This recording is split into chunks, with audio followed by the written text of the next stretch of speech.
দুদিনব্যাপী হেমতাবাদ সারদা শিশুতীর্থ এবং সারদা বিদ্যা মন্দিরে বাৎসরিক সাংস্কৃতিক অনুষ্ঠান এবং প্রতিযোগিতামূলক অনুষ্ঠান অনুষ্ঠিত হলো। বিদ্যালয় প্রাঙ্গণে শুক্রবার রাতে হেমতাবাদ সারদা বিদ্যা মন্দিরে এবং শনিবার রাতে হেমতাবাদ সারদা শিশুতীর্থের বাৎসরিক সাংস্কৃতিক অনুষ্ঠান অনুষ্ঠিত হয়। বিদ্যালয়ের শিক্ষক শিক্ষিকা ছাত্রছাত্রী অভিভাবক এবং অতিথিদের উপস্থিতিতে গত দুদিন ধরে সন্ধ্যায় মনোজ্ঞ সাংস্কৃতিক অনুষ্ঠান অনুষ্ঠিত হয়।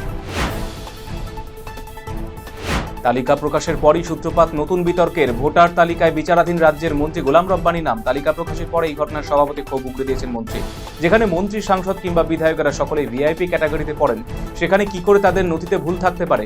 তারপরও নিয়ম মেনে এসআইআর ফর্ম পূরণের পর শুনানি পর্বে অংশ নিয়ে সমস্ত নথি জমা করেছিলেন, কিন্তু ভোটার তালিকায় এই ধরনের ঘটনায় হতভম্ব তিনি। তার নির্বাচনী এলাকায় বাদ পড়েছে বহু ভোটারের নাম, যা নিয়ে কেন্দ্রীয় সরকারের বিরুদ্ধে হতাশা ব্যক্ত করেছেন রব্বানী সাহেব। প্রাক বসন্ত উৎসবের আয়োজন করে উৎসবের আবহকে আরো উজ্জ্বল করে তুলল রায়গঞ্জের আমরা সবাই ইনস্টিটিউট থেকে। শনিবার রাতে ইনস্টিটিউট প্রাঙ্গণে আয়োজিত এই অনুষ্ঠানে ছোট থেকে বড় সকলে অংশ নিয়েছিল উৎসবের সঙ্গে। নাচে গানে জমে ওঠে সন্ধ্যা। একে অপরের গালে রঙিন আবির মাখিয়ে বসন্তের শুভেচ্ছা বিনিময় করেছে উপস্থিত সকলে। চারদিকে ছড়িয়ে পড়েছে আনন্দ আর সম্প্রীতির বার্তা।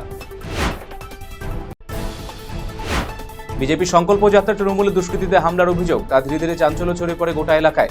কর্মী সভা অনুষ্ঠিত হয় শনিবার নাটাবাড়ি বিধানসভা নাটাবাড়ি কদমতলা পূর্ব পাশে একটি খোলা মাঠে। এই সভা উপস্থিত ছিলেন নাটাবাড়ি বিধানসভা বিজেপি বিধায়ক মিহির গোস্বামী। অভিযোগ, সেই সভায় তৃণমূলের দুষ্কৃতীরা আচমকা হামলা চালায়। খবর পেয়ে ঘটনাস্থলে যায় তুফানগঞ্জ থানা পুলিশ।